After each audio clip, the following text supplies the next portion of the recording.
ஹெல்த்தை பார்த்துக்கோங்க. ஹெல்த்தை பார்த்துக்கிறது குற்றம் இல்லை. நல்ல பொருட்களை உணவில் உண்ணுவது குற்றம் இல்லை.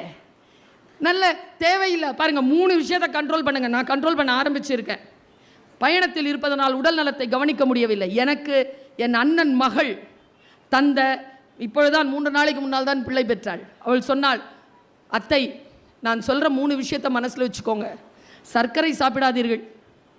அவர் சொன்ன மாதிரி அவர் நிறைய சொல்லி பயமுறுத்திட்டார். இவங்க பேச்செல்லாம் கேட்டோம்னா ஒன்றும் சாப்பிட மாட்டேன் தெரியுமா? எதை பார்த்தாலும் பயமாக இருக்கும். மேடம், சர்க்கரை சாப்பிடாத, ஜங்க் ஃபுட் சாப்பிடாத, ஜங்க் ஃபுட்டு சாப்பிட, குப்பை பொருட்களை சாப்பிடாத. இந்த பீட்சா, பர்கர், வறுத்தக்கறி. இங்கே வந்து வறுத்தக்கறி பற்றிலாம் சொல்லக்கூடாது. என்ன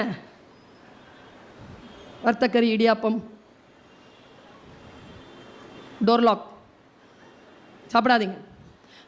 காந்தியடிகளினுடைய உருவ 3 குரங்கு. இந்த ஒரு கைக்கு ஒரு காது, ஒரு கைக்கு ஒரு காதா, ஒரு கண்ணுக்கு ஒரு கை, ஒரு கண்ணுக்கு ஒரு கையா, வாய்க்கு மட்டும் 2 இப்படி பொத்துனா போதாதா? இதையும் இப்படி கம்மியாக பேசு, கம்மியாக சாப்பிடு. அளந்து பேசு, அளந்து சாப்பிடு. அளவோடு இருக்கணுங்கிற இதை இப்படி 2. இந்த முறை இருக்குல்ல, சிக்கன் சாப்பிடாதன்ட்டாரு, ஜங்க் ஃபுட் சாப்பிடாத, சக்கரை சாப்பிடாத, ஆரோக்கியமாக இருப்ப. Normal delivery. நம்முடைய வாழ்க்கை நாம் தான் செலுத்த வேண்டும். நமக்கு ஒரு திட்டம் இருக்க வேண்டும்.